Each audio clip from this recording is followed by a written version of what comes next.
Está difícil conversación. Ok, vale. Bueno, prácticamente ya ustedes dieron grandes, ¿sí? Lo de las clases, prácticamente la generalidad de lo que es diabetes tipo 1 y diabetes tipo 2. ¿Sí? Y prácticamente ya estuvimos revisando los diferentes tratamientos. ¿Sí? En cuanto a los diferentes tratamientos, pues tenemos glucemiantes vía oral, tenemos prácticamente insulinas, ¿sí? De las diferentes que comentaron el día de ayer. Vamos a hacer un repaso, ¿sí? Prácticamente las actualidades en diabetes mellitus tipo 2, ¿sí? Aquí lo ideal es, en el momento de determinar qué es la diabetes. ¿Sí? Cuando el paciente llega a la consulta, ¿sí? Le decimos que es diabético, lo primero que nos dice el paciente, o sea, tengo azúcar. Realmente para nosotros como médicos, ¿qué es la diabetes? Por muchos años, desde que yo tengo uso de razón, nos decían que la diabetes prácticamente va a tener la característica de una hiperglucemia, ¿sí? Y esta hiperglucemia va a estar condicionada por dos situaciones. Uno, lo que es defectos en la secreción de insulina o bien en su acción. Estas eran las dos situaciones que nos comentaban: secreción de insulina y alteraciones en su acción o ambas. Entonces, prácticamente esta fue la teoría que se viene desarrollando por muchos años. Sin embargo, en los últimos años nos dice que la hiperglucemia crónica se asocia a largo plazo con daño, disfunción y falla de diferentes órganos, especialmente lo que es el ojo, especialmente a nivel de corazón, ¿sí? Especialmente a nivel cardiovascular, ¿sí? Entonces, prácticamente para el paciente, cuando uno le dice que es diabético, esto es lo que le viene a la mente: el pie diabético, una amputación, hemodiálisis que va a dejar de ver y lo que es el infarto agudo del miocardio. Prácticamente el contexto global de diabetes en la actualidad, ¿sí? ¿Cómo se está estipulando? Que en el 2015 había 415 millones de diabéticos y para el 2040 se estima que haya 642 millones, ¿sí? Entonces, lo más triste es que prácticamente 11 adultos, 1 es diabético. Y lo más triste es que prácticamente 1 de cada 2 adultos con diabetes no está diagnosticado. Si ya de 11 adultos 1 es diabético, pues aparte de 2, 1 está sin diagnosticar. Entonces prácticamente en nuestro país, en México, tenemos 11.15 millones de mexicanos que cursan prácticamente con diabetes mellitus. De forma que si el médico general, el médico de primer contacto, llega a controlar adecuadamente, llega a entender lo que es el contexto de la diabetes mellitus, pues prácticamente ese es un nicho de oportunidad para poder tener una consulta muy grande. ¿Sí? ¿Por qué? Porque mucha de la gente acude específicamente con el médico de primer contacto y él es el encargado de llevar a cabo el adecuado control. Luego, el examen prácticamente de 2019, ¿qué nos dice? Aproximadamente 6.5 millones de mexicanos, ¿sí? Más de 20 años tienen diabetes. O sea, todos los mexicanos, o bien más de 20 años, existen 6.5 millones de diabéticos. Luego nos dicen que la diabetes afecta a más de 3.7 millones de mujeres, mientras que a 2.6 millones de hombres prácticamente, ¿sí? Y el 87.8% de los mexicanos con diabetes reciben tratamiento. ¿Qué quiere decir? Que un 12% está sin recibir tratamiento y por ende, ¿sí? Al no recibirlo, pues probablemente no esté diagnosticado. Entonces, ese es el marco, ¿sí? En cuanto a la exposición y en cuanto a lo que llevamos de diabetes.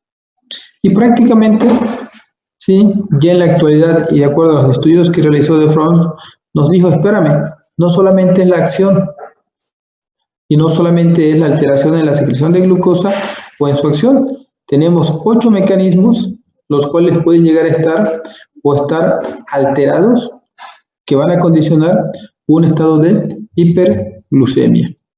¿Y qué es lo que ahora entendemos? Que prácticamente para que alguien pueda ser diabético necesita tener un incremento en la producción hepática de la glucosa.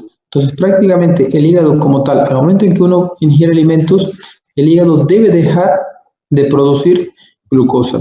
Sin embargo, en el diabético tipo 2, aquí es donde vamos a tener uno de esos mecanismos alterados. Luego, ¿qué sucede a nivel de la célula alfa? Específicamente a nivel pancreático, sí, va a haber un incremento en la secreción de glucagón. ¿Qué es el glucagón? Pues prácticamente es una hormona contrarreguladora. ¿Qué quiere decir? Que en el momento en que uno come o ingiere alimentos, tiene que haber una disminución en la secreción de glucagón. Sin embargo, en el paciente diabético, esta inhibición no existe. Al contrario, muchos pacientes diabéticos van a cursar con incremento en esa secreción, ¿sí? Entonces, por eso, prácticamente otro mecanismo alterado es la secreción del glucagón. Y prácticamente lo de moda, ¿sí? Incremento en la reabsorción de la glucosa. Específicamente el riñón como tal, ¿sí? Tiene que reabsorber 180 gramos de glucosa en un día y corresponde a los 180 litros de filtrado que va a presentar. Entonces, el riñón como tal, si filtra 180, debe reabsorber 180 gramos de glucosa, ¿sí? Entonces, prácticamente el transporte máximo que puede llevar a cabo la reabsorción de glucosa es de 375, ¿sí? ¿Qué quiere decir? Que los pacientes que tienen en un momento dado alteración en la hiperglucemia condicionado por este mecanismo, en lugar de reabsorber 375, van a reabsorber 400, 500 o 600, y eso va a condicionar un estado de hiperglucemia, ¿sí? Y actualmente el otro mecanismo es el efecto incretina, ¿sí? El efecto incretina va a estar disminuido en esos pacientes que pueden presentar hiperglucemias. El efecto incretina consiste en que cuando ustedes ingieren alimentos por vía oral o glucosa, el intestino tiene la facilidad o tiene prácticamente esa propiedad de poder secretar insulina a través del efecto incretina. Y por otros mecanismos del cerebro, vamos a tener una disfunción a nivel de los neurotransmisores. El cerebro va a liberar y esto va a condicionar que nosotros tengamos mayor apetito. Prácticamente un estado de ansiedad. El otro mecanismo es el tejido graso. Prácticamente aquí va a haber un incremento, ¿sí? Prácticamente en la lipólisis.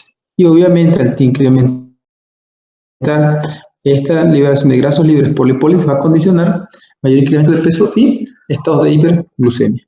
La disminución en la secreción de insulina por las células alfa y la reducción de la utilización de la glucosa a nivel del músculo. O sea, prácticamente hubo una época en que nos quedamos aquí, en la resistencia a la insulina que tenían el músculo. Y de aquí se generaron las tiazolinedionas principalmente. Las tiazolinedionas como tal van a actuar a nivel de diferentes receptores. Uno de esos receptores es a nivel del músculo, ¿sí? La compañera que dio tiazolinedionas, prácticamente, ¿cuáles son los receptores de las tiazolinedionas a nivel del músculo?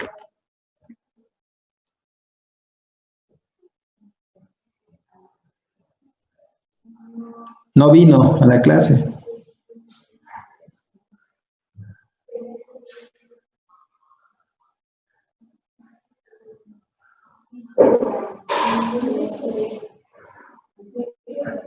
¿Quién dice yo?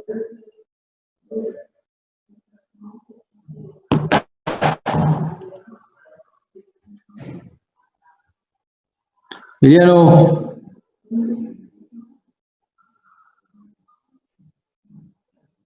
Nadie habla. Ande. ¿Cuáles son los receptores de las tiazolinedionas a nivel de músculo? Los ácidos grasos libres. No, Marcos Reyes. Acá estoy. María Gutiérrez. ¿Cuáles son los receptores donde van a actuar las tiazolidinoides a nivel del músculo? Los PPAR, Ah, ya ven, sí. PPAR, gamma. Ya los googlearon, bueno, ya para que despertaron. Entonces, prácticamente estos 8 mecanismos, ¿sí?, pueden ser los encargados de condicionar estados de hiperglucemia. Obviamente, estos mecanismos son los que van a estar defectuosos. Uno de ellos es el que puede condicionar hiperglucemia. Luego, ¿qué tenemos? Prácticamente aquí tenemos el comportamiento.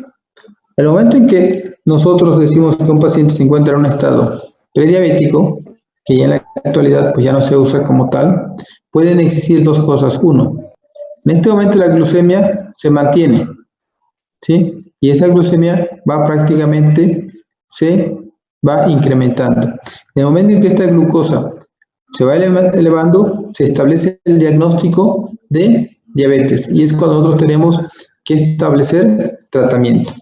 Y este mismo diagnóstico puede deberse a dos situaciones, a lo que es la resistencia a la insulina o bien a una alteración en la función de la célula beta que va presentando una caída principalmente, mientras que la resistencia a la insulina va presentándose un incremento. Y prácticamente este diagnóstico a 10 años de que uno se hace diabético, vamos a tener complicaciones en la micro y en la macro circulación. Entonces, prácticamente en el estudio UKP-DESEL, ¿qué es lo que nos indica? A partir de que uno hace el diagnóstico como diabético, ¿sí?, ya han transcurrido cuando menos 5 años, de 3 a 5 años de que el paciente es diabético sin que lo sepa. Por lo cual en ese estudio se dieron cuenta que al momento del diagnóstico el paciente ya presentaba complicaciones micro y macrovasculares. Este periodo en el que uno se hace el diagnóstico y el estado prediabético se conoce como una ventana, como una memoria metabólica. Si el paciente en este momento, de aquí a aquí, anda con glucosa en 130, 120, 140, me va a ser más fácil controlarlo. Pero si el paciente me anda con 300, con 240, me va a ser más difícil llevar a cabo un adecuado control. Entonces, todo eso conlleva a lo que ustedes en algún momento pudieron haber leído, que es prácticamente disminución progresiva de la reserva pancreática. ¿Qué quiere decir? Que prácticamente la reserva o bien la capacidad que tiene el páncreas para poder liberar a cierto punto de insulina va a empezar a disminuir, ¿sí? Y prácticamente en el momento que uno se establece como diagnóstico es porque decían que el páncreas dejaba ya de tener esa capacidad para poder mantener una glucosa basal, ¿sí?, dentro de los parámetros normales, ¿sí? Y es cuando empezamos a presentar una disminución progresiva en esa reserva. Y esta misma reserva iba a estar disminuida aún más prácticamente por el uso de ciertos medicamentos, principalmente las sulfonilureas. Entonces, ¿cuáles son los criterios para que yo pueda decir que mi paciente es diabético? 1. Una glucosa plasmática en ayuno mayor de 126. Una glucosa plasmática postprandial mayor de 200 miligramos por decilitro, quiere decir 2 horas después de comer, y una hemoglobina glicada mayor de 6.5. Estos son los tres criterios que me dicen si soy o no soy diabético. Un paciente que ya la consulta con 130 de glucosa es diabético, ¿sí? Un paciente que me diga con una hemoglobina glicada de 6.7 es diabético, sí, soy diabético, ¿sí? Aunque sean 2 décimas, el paciente está por arriba del rango, y este rango es de 6.5. Entonces, prácticamente, estos son los criterios que ustedes deben de mantener a partir de ahorita hasta que se modifiquen. No se vale que manden un paciente para que un internista o un endocrinólogo les diga si es o no es diabético. Ahora, una vez que ya sabemos más o menos la fisiopatología de la diabetes, ¿sí?, y ya sabemos el diagnóstico, ¿cómo vamos a controlar a ese paciente? Pues bien, sí, lo que comentaba el compañero, se dispone de múltiples clases de medicamentos. Y para poder tener estos medicamentos, prácticamente necesitamos conocer el octeto, que ya lo vimos. Entonces, ¿Qué indica aquí? 1. Si tengo alteraciones, ¿sí?, en la secreción de insulina, pues prácticamente lo que vamos a dar es insulina. Si tengo alteraciones en la producción de glucosa a nivel de hígado, pues prácticamente lo que tengo que dar es una biguanida. ¿Con qué finalidad? Con la finalidad de poder inhibir la formación de azúcar. Si tengo alteraciones en la secreción de insulina, ¿sí?, pues prácticamente puedo dar una sulfonilurea. La sulfonilurea como tal va a estimular al páncreas para producir más insulina. Los miméticos de amidilina principalmente van a disminuir el vaciamiento gástrico, pero también tengo agonistas del GLP-1 y tengo inhibidores del BP4. Entonces prácticamente aquí la metformina a nivel de hígado es un excelente medicamento para manejo de la glucosa postprandial. La sulfonilurea es un excelente medicamento para poder manejar la glucosa preprandial. Mientras que la agonista del GLP-1 y los inhibidores del BP4 van directamente encaminados al control de la glucosa postprandial. ¿Sí? Tanto los agonistas del GLP-1 como los inhibidores del BP4. Y con eso disminuyo el vaciamiento gástrico y voy a aumentar también, o voy a disminuir prácticamente la secreción del glucagón y voy a favorecer el efecto incretina.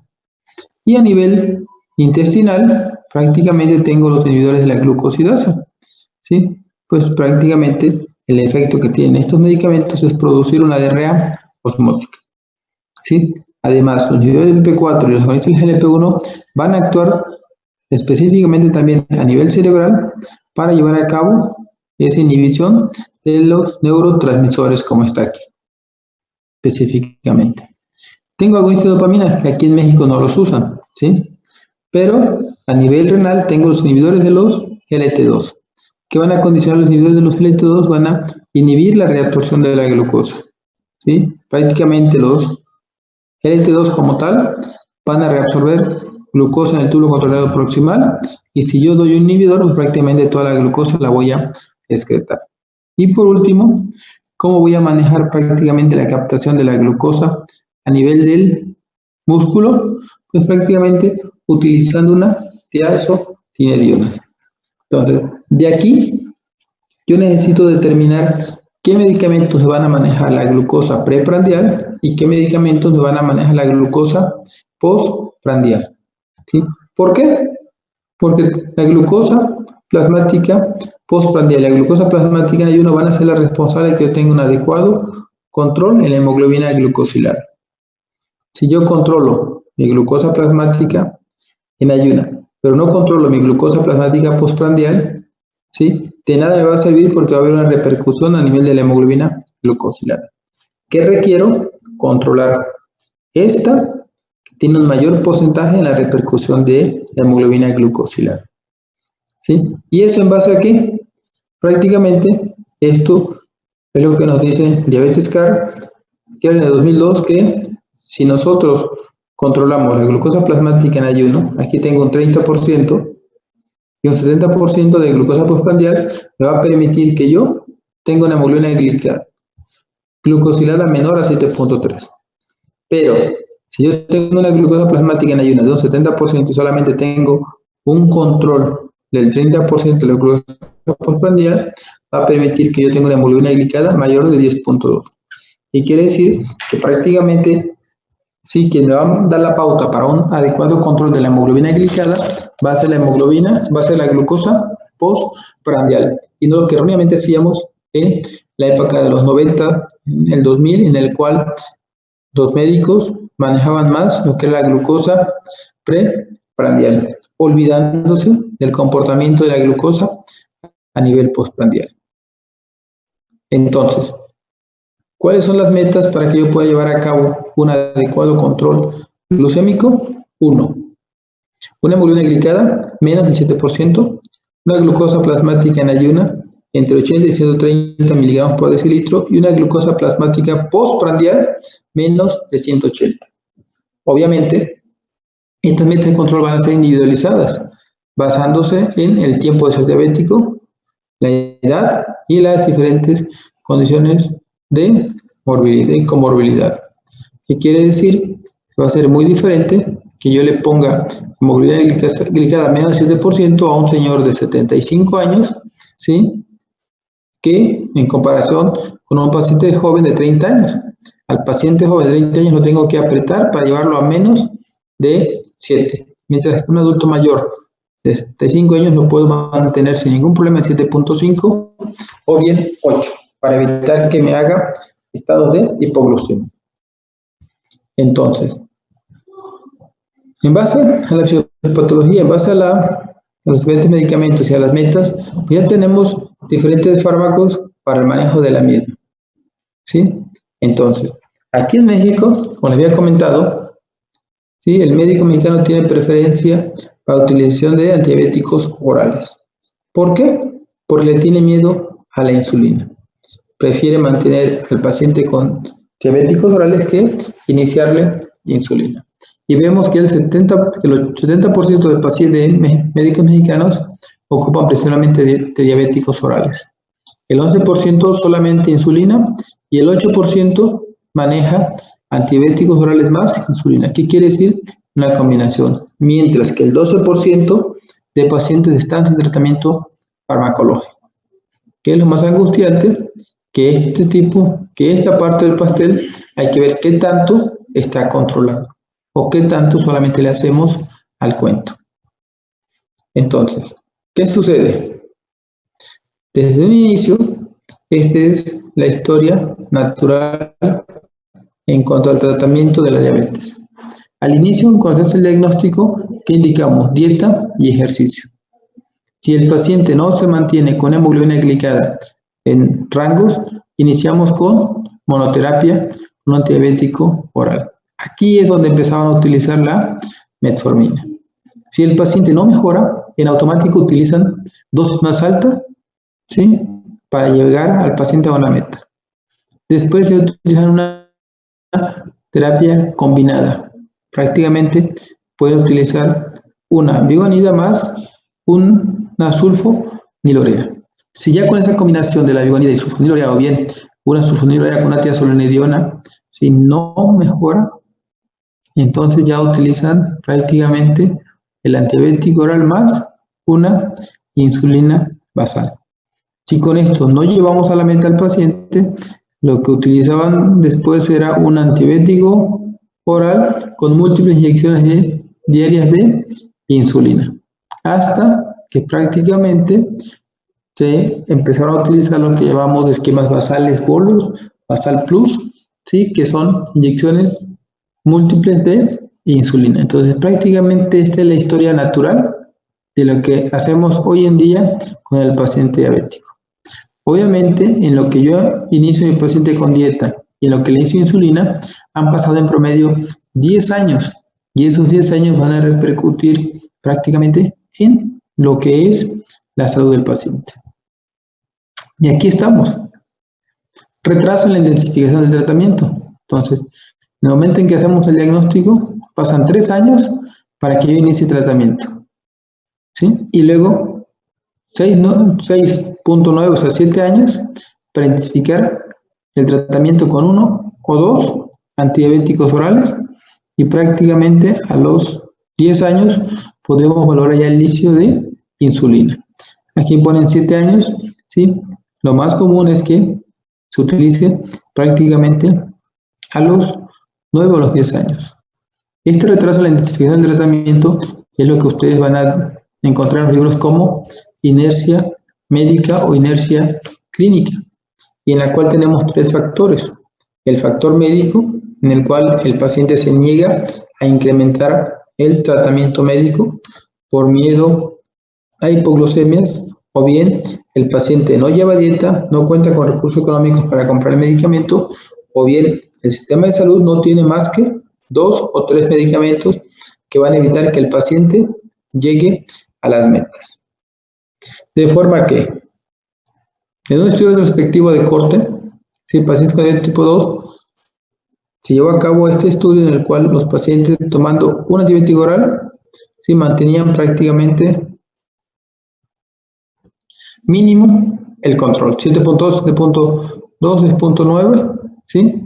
Aquí el paciente tomando 2 antidiabéticos orales, añadiendo un tercero, y aquí son pacientes con 1, 2, 3 antibióticos orales, añadiendo insulina.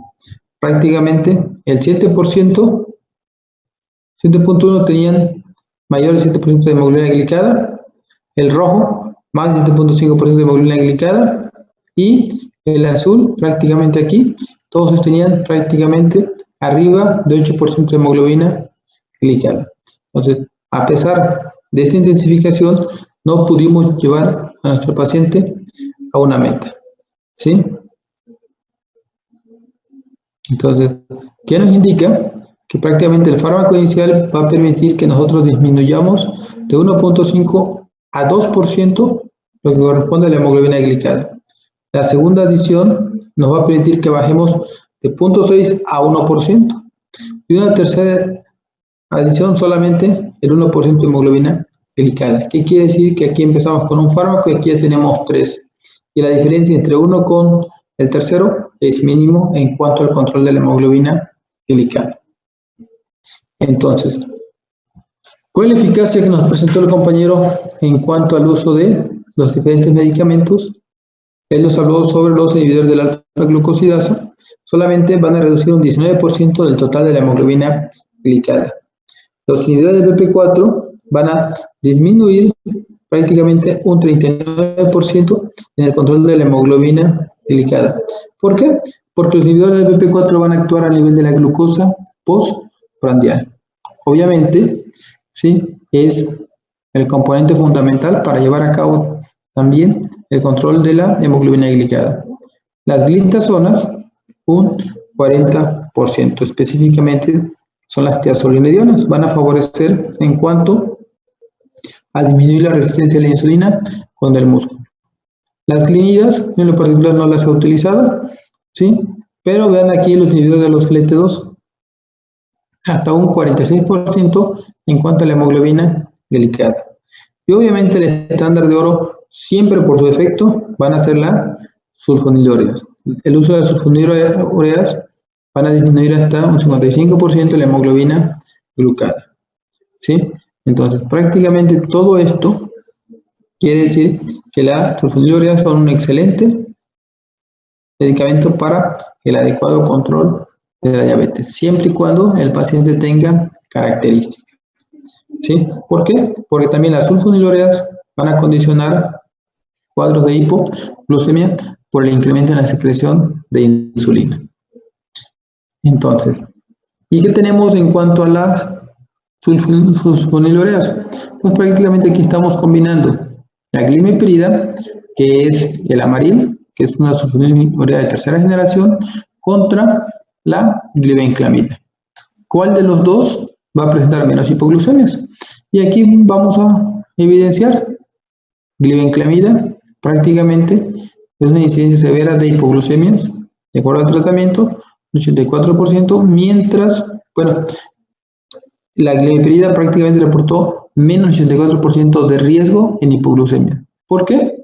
Porque la glimepirida, al ser una sulfonilurea ya de segunda o tercera generación, como algunos libros lo comentan, va a disminuir el riesgo de la hipoglucemia.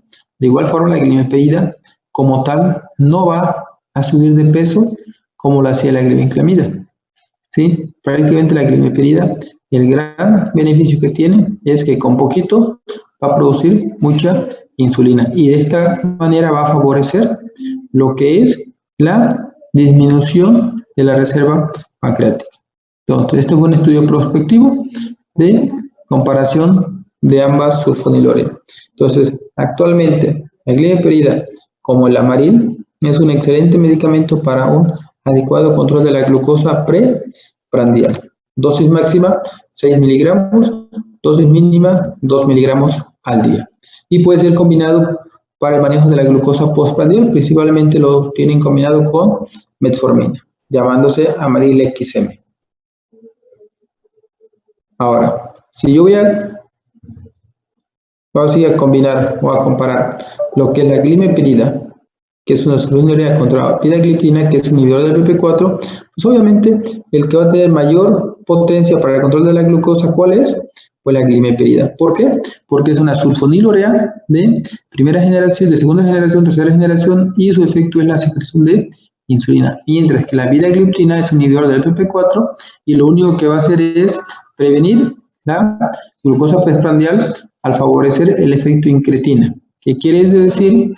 Que el péptido, el inhibidor del PP4 va a inhibir la liberación del PP4. ¿Qué hace el PP4? Pues disminuye el efecto incretina. Entonces, si yo doy un inhibidor del PP4, voy a hacer que el efecto incretina favorezca. Obviamente, esto específicamente en la glucosa postprandial. ¿Sí? Si los comparo, hay mayor eficacia de la glimeperida. ¿Sí? Por lo que si yo combino glimeperida con vidagliptina, en el manejo del diabético, pues voy a tener una excelente combinación. Manejo de la glucosa preprandial y manejo de la glucosa postprandial.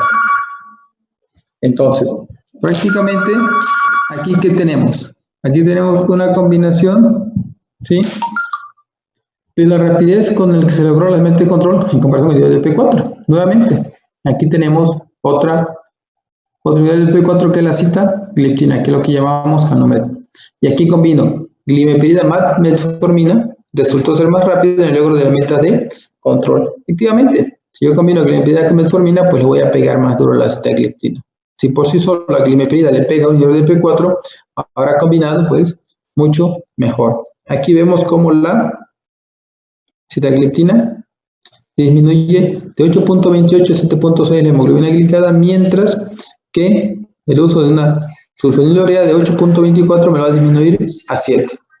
Entonces, prácticamente, sí, ambos de forma de monoterapia son excelentes. Yo puedo combinar glimeperida con metformina en la comida más intensa y les puedo dar a mi paciente sitagliptina en la mañana y sitagliptina en la noche. O sea, puedo hacer prácticamente una triple terapia. Y por la forma en que actúan está prácticamente indicado. Tengo una sulfonilurea, tengo una biguanida y el inhibidor del P4 me va a inhibir la glucosa, me va a favorecer la glucosa postprandial en el desayuno y prácticamente en la cena. Sí, ese es un esquema que se puede proporcionar. Doy glimeperida y metformina en la comida fuerte y el uso de un inhibidor del P4 en el desayuno y en la cena.